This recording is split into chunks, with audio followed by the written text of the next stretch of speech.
Alright guys, so in this video I'm going to take a little bit deeper of a dive into the Canon 90D, which I am currently shooting on. So, cue new intro and then we'll get to it.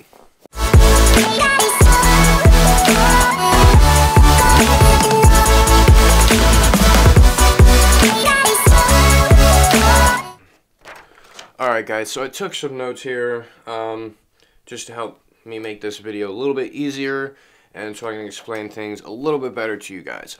So, first off, with the new Canon 90D is the 32 megapixel sensor.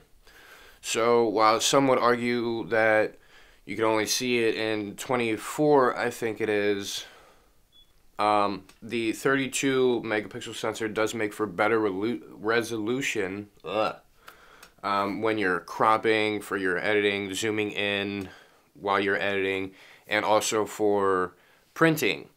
It makes bigger prints look a lot better, and it's just that little extra detail that you get with the 32 megapixel sensor.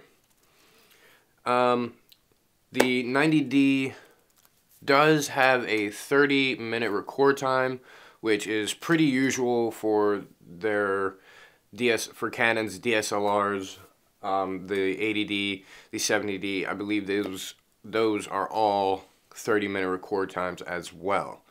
Now, I talked about this in my last video. It does shoot 4K, and while you're shooting in 4K, you still do get that 30-minute record time. And also, one more thing about 4K, which is great. It is not cropped like on the Canon EOS R. So typically they say that for their more cinema cameras, and I think they're finally listening and getting with the times of putting 4K in their lower range, mid-range DSLRs. So thank you, Canon, for that. But while we are still talking about 4K, and oh, by the way, it is at 24 frames per second now. I said this in my last video. You can go and update your camera to get your 24 frames per second at 4K. However, it does only go up to 30 frames per second in 4K. But this camera does shoot high frame rates for that crispy, smooth, slow motion video that we are all looking for in these kinds of DSLRs, especially when we're spending this kind of money. So, we do have 120 frames per second in this Canon 90D. The downside is that that is not in 4K, and you lose autofocus with the 120 frames per second.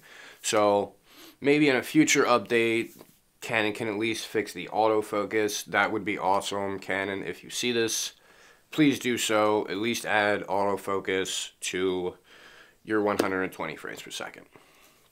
Now, the ISO can expand up to 51,200, making it better for low light situations, which, of course, there will be noise, but from what I have seen, Canon has definitely improved with the low light and noise area of that high of an ISO.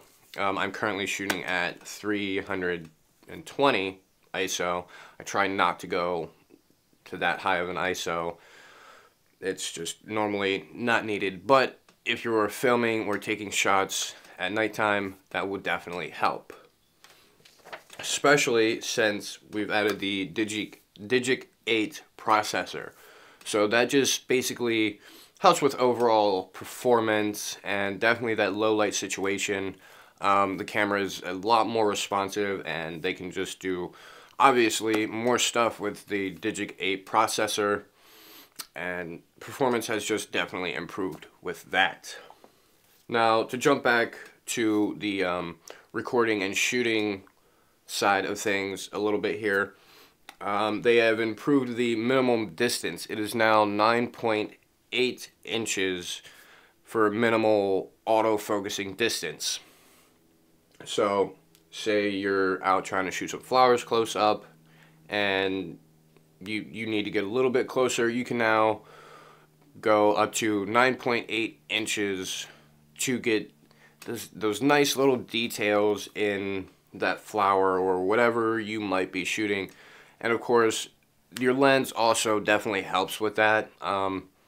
It might be able to make you get a little bit closer. It might be able to, you know, take you back a little bit, just depending on the lens. So keep that in mind. So the autofocus. The autofocus has definitely improved. And one feature that they have added is the eye autofocus. So not only does it do face detection, it also does eye detection, which I'll throw some B-roll in here for you to check that out. And also I want to talk about how I did it in low light. My house is very low light, but as you can see, it still holds up pretty well.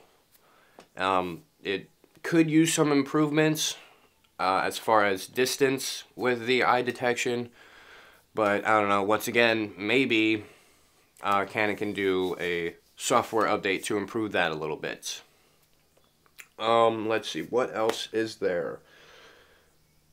It now is compatible with UHS 2 SD cards. So, with this shooting at higher frame rates, 11 frame rates, you can take pictures. So, for you sports photographers who are just getting into it, this is definitely a good camera to buy.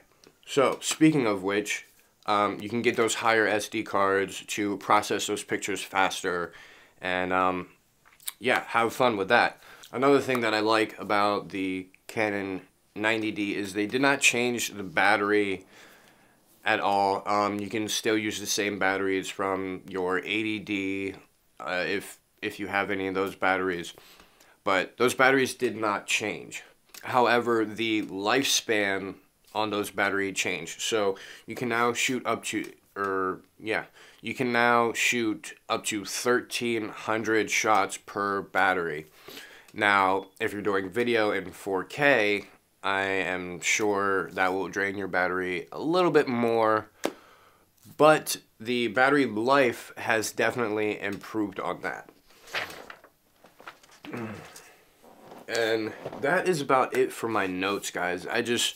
I am so stoked to have this camera, and I'm probably going to be doing another video or two on this. I definitely want to compare it with the 80D to see how it holds up, to see if the upgrade was actually worth it or not, and I'm sure a couple of you guys are definitely wondering the same thing. So, that is it for this review video. Like I said, I just wanted to do a little bit more in-depth of a review, let you guys know what's going on. The first video I did with this, I just kind of ran down the specs. I wanted to do something a little bit more in-depth, show you guys a little bit more, because I believe this camera is not getting the hype that it deserves. Everybody's all on mirrorless cameras and all that, and I'm a DSLR guy, and I just think the 90D is amazing. It's kind of a bit of a hybrid of both, if you will.